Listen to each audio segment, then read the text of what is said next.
సీతాఫల్ మండిలో నందమూరి తారక రామారావు 103వ జయంతిని పురస్కరించుకొని సంగీత విభావరి కార్యక్రమాన్ని ఘనంగా నిర్వహించారు.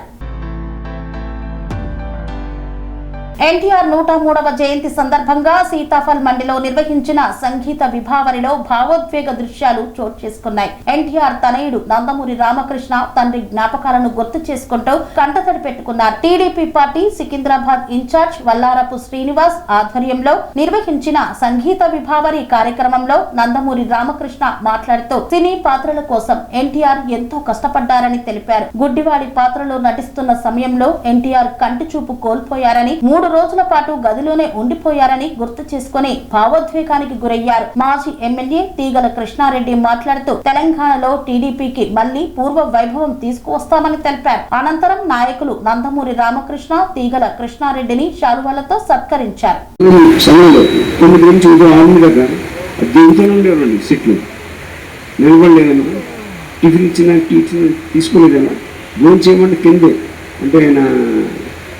పాత్ర లీనైపోయాడు.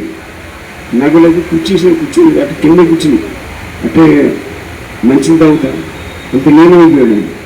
అలాగే ఇంకో పాత్ర అంటే నిండు మనుషులు గుడ్డోడు అయిపోతాడు. నిండు మనుషులు అది సారీ తప్పు వచ్చి సినిమాకి గుడ్డోడు బ్లాంకెట్ అండి.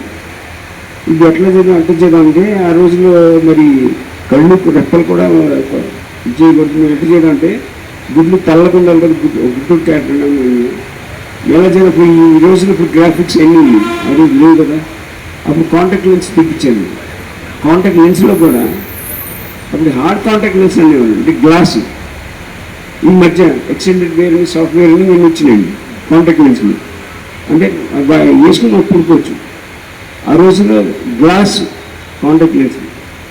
మరి ఏం చేద్దాం, మరి తెలుపు రంగు ఉండాలి. ఏం చేద్దాం అంటే పెద్ద పెద్ద నాన్నగారిని అప్పుడు మీరు పెయింటర్ని పిలిపించి ఆయిల్ పెయింట్ వేయించండి. అది వేసుకున్నాడు. అప్పుడు డాక్టర్ గారు తెచ్చి రామారావు వేసుకుంటే గుడ్డోడు అయిపోతారు బాబు, కెమికల్ అది స్పిరిట్ వేసుకుంటున్నాడు. అది చాలా డేంజర్ అయిపోయి కలచండి, ఏం పర్లేదు నిర్మాత బాగుండాలి అని నేనైపోయాడు థియేటర్ని. అది వేసుకుని అట్రాక్ట్ చేశాడు సినిమా అంతా. నమ్ముతాను నిజంగానే గుడ్డోడికి నిజంగా కనపడలేదు. అప్పుడు ఆయన ఒక 3 రోజులు ఇంట్లోనే నేను తిండి తినకుండా ఇటు మంచి నీళ్ళతోనే 3 రోజులు రూమ్లో పడుకుని ఆ చీకట్లో మనం ఆహారం తినకుండా ఏం చేయకుండా మళ్ళీ ఆయన తెచ్చుకున్నాడు. ఆయన తెచ్చుకున్నాడు. నెమ్మదిగా తలుపు తెరిచి చీకటి ఇంకా మొత్తం కట్టు మొత్తం మూసాడు. ఆయన ఏ వెళ్తురు లోపల రానివ్వకుండా ఎదురు పడుకున్నాడు. ఆయన బయటకు పడుకున్నాడు. కూర్చొని ఏం చేస్తున్నాడు బయట రాని అమ్మగారు కూడా లోపల రానివ్వడు. తలుపు తెరిస్తే అమ్మగారు బయట కూర్చున్నాడు.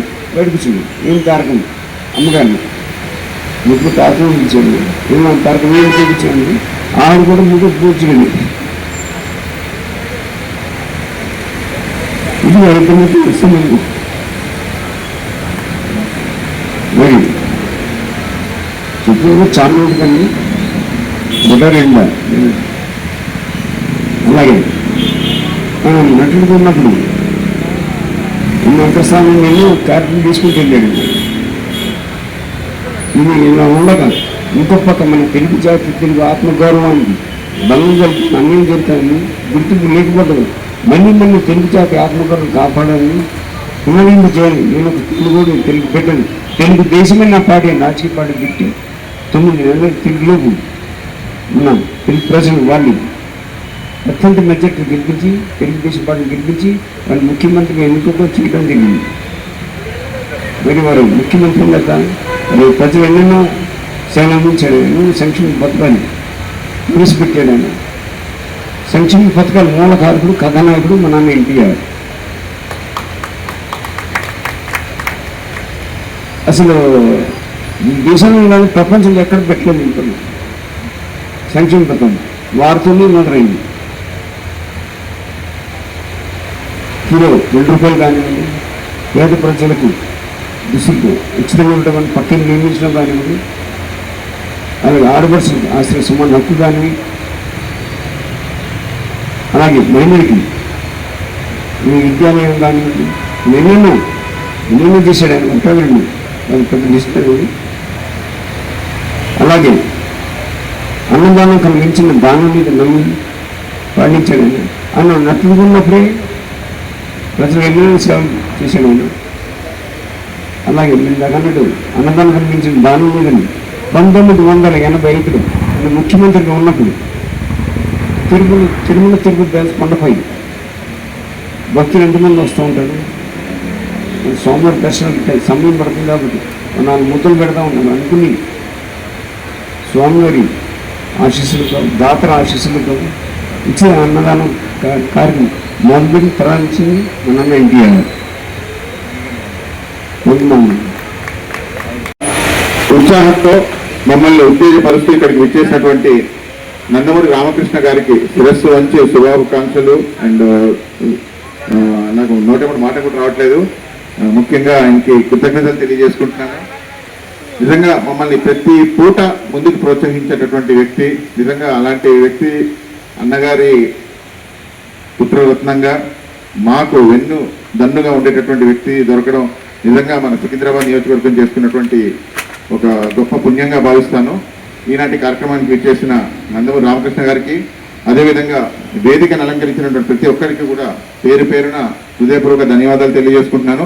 అదేవిధంగా సనత్ నగర్ కాన్స్టిట్యున్సీకి సంబంధించినటువంటి మన కూన వెంకటేష్ గౌడ్ గారు, స్వర్గీయ కూన వెంకటేష్ గౌడ్ గారు మన సికింద్రాబాద్ నుంచి కూడా పోటీ చేశారు. గతంలో 36,000 ఓట్లు కూడా వచ్చాయి. కొద్ది మెజార్టీతో ఓడిపోవడం జరిగింది. వారి తనయులు కూన శ్రవణ్ గారికి కూడా హృదయపూర్వక ధన్యవాదాలు తెలియజేస్తున్నాను ఇక్కడికి విచ్చేసినందుకు. అంతేకాకుండా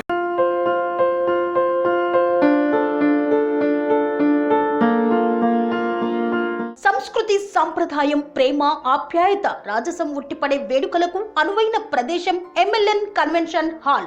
కని విని ఎరుగని రీతిలో జరిగే మీ ఇంటి కళ్యాణ వైభోగానికి అందమైన కళ్యాణ వేదిక MLN convention hall. MLN convention hall ప్రత్యేకతలు: సువిశాలమైన wedding halls, centralise AC banquet hall మరియు విశాలమైన డైనింగ్ హాల్, వధువరుల కోసం ప్రత్యేక ఏసీ మరియు నాన్ ఏసీ గదులు, నక్షత్రాల వెలుగులో పచ్చని పచ్చికపై పార్టీల కోసం అనువైన గార్డెన్. ఎంఎల్ఎన్ కన్వెన్షన్ లో సీసీటీవీ పర్యవేక్షణతో పూర్తి భద్రత.